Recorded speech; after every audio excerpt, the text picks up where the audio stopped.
कम से कम 400 मस्जिदों में से 40,000 की भीड़ को बरेली में बीचों बीच उतारने की साजिश थी। कितने कायर लोग होंगे, कितने डरपोक लोग होंगे जो अपने बच्चों को, महिलाओं को आगे कर रहे हैं। कितने कमजोर और कायर हैं छोटे छोटे बच्चों को, जिनके हाथों में कलम होनी चाहिए, उनके हाथों में आई लव मोहम्मद का पोस्टर देकर के समाज में अराजकता पैदा करने का कार्य कुछ लोग कर रहे हैं। आने वाली नस्लें ये जो कॉल है ना, ये कॉल देना भूल जाएंगी और दंगाई पत्थर चलाना भूल जाएंगे।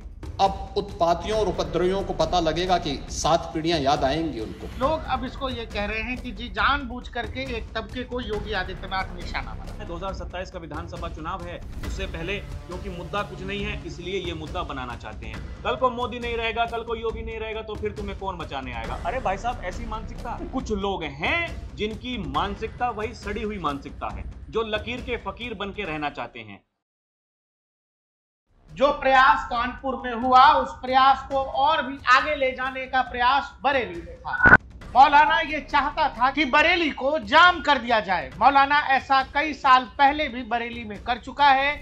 इस मौलाना यानी तौकीर रजा पर यह आरोप है कि आज से करीब 15 साल पहले इसी मौलाना ने इसी तरीके से अपने भड़कीले भाषण से बरेली को सुलगाया था और उस दरमियान भी 30 से 40 हिंदू दुकानों को जलाया गया था और उसमें कई लोगों की मौत भी हुई थी। मौलाना साहब वही समय बरेली को फिर से दिखाना चाह रहे थे। उत्तर प्रदेश छोड़ दीजिए, बिहार, बंगाल, अलग अलग जगहों से लोगों को बुलाया गया था और एक बड़ी कहानी रचने की कोशिश थी। कम से कम 400 मस्जिदों में से 40,000 की भीड़ को बरेली में बीचों बीच उतारने की साजिश थी। मौलाना साहब जेल में हैं। मौलाना के समर्थक भी कई सारे जेल में हैं। 70 से ज्यादा गिरफ्तारियां हो चुकी हैं। बहुत सारे लोगों को नामजद किया गया है। बहुतों के घर के आगे बुलडोजर पहुंच रहा है। बरेली नगर निगम सख्त आदेशों का पालन कर रहा है। दूसरी तरफ एक मौलाना साहब के दामाद जी थे जो कल पुलिस से 3-5 बतिया रहे थे। पुलिस ने 3-5 बात करते करते मौलाना साहब के दामाद साहब को टांग लिया। अब कहानी ये है कि बरेली में जो हुआ, आप यकीन करिए कि वो पटना में भी हो सकता है, वो मुंबई में भी हो सकता है, वो देश के किसी भी कोने में हो सकता है, बस इस नाम पर कि आप हमारे धर्म, हमारे मजहब का सम्मान नहीं कर रहे। कागज के टुकड़े पर कुछ लिखा जा रहा है और उसको ये बताने की कोशिश हो रही है कि आप इसको मानिए। कल खुदा ना खास्ता उस पोस्टर के साथ कोई कुछ करता है या आप रोड पे चल रहे हैं, आपका पैर उस पोस्टर पर चला गया, किसी ने वीडियो बना लिया, केवल इस बात पर इस देश को सुलगाया जा सकता है। ये मामला इतना गंभीर है और इस बात की गंभीरता को समझते हुए योगी आदित्यनाथ ने, कह लीजिए एक बड़ा मशीन कह लीजिए या बॉम्ब कह लीजिए, उसको उत्तर प्रदेश में ही डिफ्यूज कर दिया है। राहुल जी, इस पूरे मामले पर अब तो बुलडोजर की भी कार्रवाई शुरू हो गई है। जितने भी अवैध कब्जे हैं उनको हटाने की कार्रवाई शुरू हो गई है। लेकिन लोग अब इसको ये कह रहे हैं कि जी जानबूझ करके एक तबके को योगी आदित्यनाथ निशाना बना। प्रकाश भाई, अब देखिए, जो लोग ये कह रहे हैं कि जानबूझकर एक खास समाज को टारगेट किया जा रहा है, कुछ लोग ऐसे भी हैं, बुद्धिजीवी हैं, जो कह रहे हैं कि ये तार आपस में कैसे जुड़ते हैं। क्या सरकार को ये पहले से पता नहीं था जहां बुलडोजर चलने वाला है वो अवैध है, वहां पर अतिक्रमण है? तो देखिए, अगर सरकार वहां पर कुछ कार्रवाई पहले करती तो ये लोग जो आज ज्ञान बांट रहे हैं, ये पहले क्या ज्ञान नहीं बांटते? समस्या इसी बात से है, सबको पता है अवैध है और सबको ये भी पता है किसकी सरकारें थी, किसकी सरकारों में ये सब हुआ है, किसकी सरकारें इनको खुली छूट देती थी। वो कौन लोग थे, वो नेता कौन थे? वो वही लोग हैं जो आज भी इनकी पैरवी कर रहे हैं।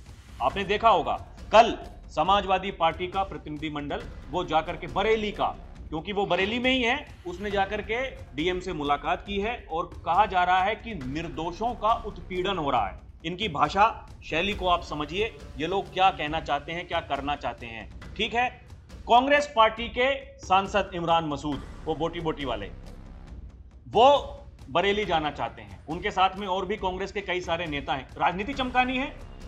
क्या कह रहे हैं वो? ये कह रहे हैं कि ये देखिए, जानबूझकर एक समाज को टारगेट किया जा रहा है, इसीलिए हम उनकी पैरवी करने के लिए बरेली जाना चाहते हैं। हम उनसे मुलाकात करें, पीड़ितों से मुलाकात करेंगे। वो पीड़ित हैं, वो दंगाई जो हाथ में पत्थर लेकर के वो पुलिस पर पत्थरबाजी कर रहे थे, वहां आग लगाना चाहते थे, वो पीड़ित हैं। समझिए, यही होता है अब देखिए प्रशासन क्या काम करता है। प्रशासन पहले सब कुछ पता है, कहां किसने अवैध कब्जा किया हुआ है, नगर पालिका के पास में हर किसी की कुंडली है, लेकिन इनको देखा जाता है कि ये क्या करना चाहते हैं। योगी आदित्यनाथ हमेशा एक बात कहते हैं, अगर आप आराम से रहोगे आपको आराम से रहने दिया जाएगा। जितनी भी सरकारी जन कल्याणकारी योजनाएं हैं सब में बराबर की हिस्सेदारी है, ज्यादा की हिस्सेदारी है। आंकड़े उठा करके देखोगे तो जो प्रतिशत है मुसलमानों का यूपी में उससे ज्यादा 2 गुना है लगभग। लेकिन समस्या इस बात की है, जब भेदभाव नहीं हो रहा है तो फिर ऐसी कट्टरता क्यों? मतलब आग लगाने का फ्रीडम दे दें, सड़कों पर बवाल करने का फ्रीडम दे दें तो माना जाएगा ना कि हाँ सरकार बहुत अच्छी है, सरकार उत्पीड़न नहीं करती है मुसलमानों का। भाई पिछली सरकारें यही तो कर रही थी, और क्या कर रही थी? यही तो है वोट बैंक की राजनीति, यही तो है तुष्टीकरण की राजनीति, यही तो है। आज के समय में तुष्टीकरण की राजनीति नहीं हो रही है, संतुष्टीकरण की राजनीति हो रही है। अब आप मुझे एक बात बताइए, जो भी वो जो समाज बताया जाता है उसके जो उसमें रहने वाले लोग हैं, उसके जो लोग हैं, क्या उनको कुछ करने के लिए मना किया जाता है? और एक और चीज है, आप ठीक कह रहे हो कि क्या मुसलमानों में जो बुद्धिजीवी हैं, जो पढ़े लिखे लोग हैं, जिनके बल पर ये मजहब है, जो मजहब का ज्ञान लोगों को दे रहे हैं, क्या वो मौलाना फकीर ये सब बताएंगे कि बच्चा जा रहा है मस्जिद में, उसको ऐसा क्या सिखा रहे हो, ऐसा क्या बता रहे हो कि वो बाहर निकलते ही उसको लगता है वो किसी से भी लड़ जाएगा, वो किसी को भी पत्थर मार देगा, वो किसी भी चीज़ में आग लगा देगा, और उसके मतलब माथे पर ऐसा कि खून सवार होता है। ये जो कट्टरवाद आप फैला रहे हो, आपको इससे लगता है कि इससे सब ठीक रहेगा और इस्लाम का प्रचार प्रसार इसी से हो सकता है, तो फिर आपको ये दूसरा रास्ता लेना पड़ेगा, क्योंकि हिंदुस्तान में ये चलेगा नहीं। हिंदुस्तान ना कोई मिडिल ईस्ट है, ना यहाँ कोई तालिबानी व्यवस्था है। आप लग रहा है कि छोटे छोटे बच्चे देख रहे हैं, बुजुर्ग पुलिस वाला कह रहा है कि भाई साहब हो गया, आप लोग जाइए। छोटा बच्चा देख रहा हूं कि पुलिस वाले से उलझ रहा है। देखिए यही अंतर है प्रकाश भाई। देखिए हमने ये देखा है कि खासकर हम हिंदू समाज की बात करें, अब हम पले बड़े हैं, हमारे माता पिताजी ने हमें कभी ये नहीं सिखाया जाकर के उपद्रव करो। कहीं पता लगता था कि कहीं यहाँ लड़ाई झगड़ा किया है तो घर में आकर के पिटाई होती थी। और ये भी है किसी भी सभ्य समाज में, हाँ। कोई भी सभ्य आदमी ये थोड़ी सिखाता है। हम इन लोगों के घर में ये होता था कि बाहर लड़ते थे, अगर तो बाहर तुम्हारी लड़ाई हुई है, तुम कुछ नहीं कहोगे, हमसे आके कहो। और घर में आकर के पता लग गया कि लड़ाई करके आए तो पिटते थे। ठीक बात। और वो जानबूझकर अपने बच्चों के हाथ में पत्थर दे रहे हैं। ये क्या करना चाहते हैं? यही तो योगी आदित्यनाथ कहते और हैं। फिर आपको ये लगता है कि इस बात से आपकी किसी ताकत की आजमाइश हो रही है, तो फिर तो हिसाब गड़बड़ है भाई। इस बात से पत्थर उठाने से ताकत का कोई लेना देना नहीं है। दिमाग शिक्षा से आप ताकत बढ़ाइए, अपने समाज को ही बढ़ाना है तो लोगों को शिक्षित कर दीजिए। लोग अगर शिक्षित हो जाएंगे राहुल जी, तो फिर मौलाना साहब के कहने पर ये बच्चे पत्थर थोड़ी उठाएंगे। ये लोग गलत जानकारी भी बच्चों को दे रहे हैं और अपने ही देश में अपने ही लोगों के खिलाफ इनको सिखा रहे हैं कि जाके अपने देश में आग लगा दो। अब यही योगी कह रहे हैं कि देखिए ये कितने कायर लोग होंगे, कितने डरपोक लोग होंगे जो अपने बच्चों को, महिलाओं को आगे कर रहे हैं। समझिए इस बात को वो क्या कहना चाहते हैं। कितने कमजोर और कायर हैं छोटे छोटे बच्चों को, जिनके हाथों में कलम होनी चाहिए, उनके हाथों में आई लव मोहम्मद का पोस्टर देकर के, तख्तियां देकर के समाज में अराजकता पैदा करने का कार्य कुछ लोग कर रहे हैं। इनको यह भी नहीं मालूम कि उनकी जिंदगी तो बर्बाद है ही है, लेकिन इन बच्चों की भी जिंदगी को ये लोग बर्बाद करने पर उतारू हो रखे हैं। प्रकाश भाई ये बिल्कुल तय है, अगर आपने कुछ निश्चय किया है, आप कुछ करना चाहते हैं, आप चाहते हैं कि जहां हम रह रहे हैं आप अपने मोहल्ले को लीजिए, आप अपने मोहल्ले को चमकाना चाहते हैं, उस मोहल्ले में आप ये चाह रहे हैं कि ये मोहल्ला हमारा विकसित बने, हमारा गांव विकसित बने, उसके लिए क्या करना पड़ेगा? आपको मेहनत करनी पड़ेगी। अब देखिए वहीं पर अगर कुछ ऐसे असामाजिक तत्व हों जो जानबूझकर तरक्की में रोड़ा अटकाना चाहते हैं, जो कुछ काम नहीं होने देंगे, जो चाहते हैं कि वहां पर दंगे हों, जो चाहते हैं कि वहां पर उपद्रव हो, जो चाहते हैं, आपने देखा होगा सभ्य समाज में ऐसे लोगों की जरूरत होती है क्या? कुछ काम भले के लिए करना है, उससे सबका भला होना है, उससे सबके बच्चों के लिए अवसर खुलेंगे। लेकिन कुछ लोग हैं जिनकी मानसिकता वही सड़ी हुई मानसिकता है, जो लकीर के फकीर बन के रहना चाहते हैं। समस्या उन्हीं लोगों से है और ऐसे लोग समाज में तो हैं ही। समस्या इस बात की है प्रकाश भाई कि केवल राजनीति चमकाने के लिए, वही तुष्टीकरण की राजनीति करने के लिए जानबूझकर उनको निर्दोष बताया जा रहा है, उनको पीड़ित बताया जा रहा है, उनको समझाने के लिए कोई आगे नहीं आएगा। अरे भाई पत्थर फेंक रहा है अगर कोई तो उसको समझाओ ना कि पत्थर क्यों फेंक रहे हो। आज उसको पीड़ित बता के उसको अगले बार के लिए तैयार कर रहे हो कि नहीं अगली बार फिर से। बहुत सारे वीडियोस वायरल हो रहे हैं, वो 10-10, 12-12 साल के बच्चे जिन्हें पता नहीं है कि तुम्हें आगे क्या करना है, तुम्हें क्या बनना है, वो इस बात का इंतजार कर रहे हैं कल को योगी हट जाएगा, हम तैयार हैं, हम फिर बताएंगे क्या होगा क्या नहीं होगा। अभी भी धमकी दे रहे हैं कल को मोदी नहीं रहेगा, कल को योगी नहीं रहेगा तो फिर तुम्हें कौन बचाने आएगा। अरे भाई साहब, ऐसी मानसिकता क्या है ये। और एक और बात है राहुल जी, जो अगर भाई हमारे जो दर्शक देख रहे हैं एक चीज समझिएगा, इस्लाम में मूर्ति पूजा निषेध है, मूर्ति पूजा का कोई लेना देना नहीं। योगी आदित्यनाथ ने एक सवाल किया है। एक तरफ इस्लाम के में कहते हैं कि हम बुत परस्ती का विरोध करते हैं, ये उनका विषय है, उनका दर्शन है, उनकी फिलॉसफी है। हम तो मूर्ति पूजक हैं, हम मूर्ति पूजक हैं, भगवान की उपासना करते हैं, साकार ब्रह्म का भी और निराकार ब्रह्म की भी उपासना सनातन धर्म की इसकी इजाजत देता हमें। और इस्लाम का अनुयायी कहता है कि हम बुत परस्ती का विरोध करते हैं, उससे वे नफरत करते हैं। और दूसरी तरफ आई लव मोहम्मद कह करके अव्यवस्था और आगजनी तोड़फोड़ का सहारा ले रहे हैं। योगी आदित्यनाथ ने साफ साफ पूछा है, हम तो उपासक हैं, हम मूर्ति के उपासक हैं, हम मूर्ति पूजा करते हैं, हम हिंदू हैं, सनातन धर्म में ऐसा होता है। लेकिन आपके यहाँ जो व्यवस्था है उसमें तो मूर्ति पूजा का कोई जगह नहीं है, आप बुत परस्ती को मानते ही नहीं हो। तो फिर ये जो पोस्टरबाजी चल रही है, ये जो पोस्टर पर लेकर के निकल रहे हो, ये अचानक कहाँ से आया। और ऐसे समय में जब देश में नवरात्र का समय है, आज नवमी का दिन है, कल दशहरा है, और ऐसे समय में ये ड्रामा चल रहा है, सब जगह लोग स्टिकर लेकर के कोई बाइक पे चिपका रहा है, कोई पोस्टर लेकर के चल रहा है। खुदा न खास्ता मैं आप ही से पूछ रहा हूँ कि उन पोस्टर्स के साथ कल को कोई गलत करता है, आपको पुलिस लाठी मार रही है, आप पोस्टर छोड़ के भाग गए, आप झंडा छोड़ के भाग गए, आप अभी तक कह रहे थे कि यही जरूरी है हमारे लिए, तो भाई वो पोस्टर तो ठीक से लेकर के चले जाते। वो पोस्टर वहीं जमीन पर पड़ा हुआ है, वहाँ पुलिस वालों के पैर पड़ रहे हैं, किसी का पैर पड़ रहा है, कोई चप्पल छोड़ के भागा है तो उसके नीचे पोस्टर दबा हुआ है। तो फिर ये बताओ कि ये अपमान है कि नहीं है। और इसी को फिर कोई एडिट करके वीडियो बना के डाल देगा तो फिर तुम कहोगे कि अरे हमारा अपमान हो रहा है और हम इसके खिलाफ हैं, फिर पूरे देश में आपको लगेगा कि आग लगा देनी चाहिए। ये देखिए, यही तो करने की कोशिश हो रही है। ये सिलसिला उत्तर प्रदेश से शुरू हुआ, यहाँ तो योगी आदित्यनाथ हैं, वो कहते हैं कि ये फालतू के तामझाम यहाँ पर होंगे नहीं। फिर उत्तराखंड में करने की कोशिश की गई, महाराष्ट्र में करने की कोशिश की गई, वहां भी आप देखिए यही तांडव मचाने की कोशिश थी पूरी की पूरी।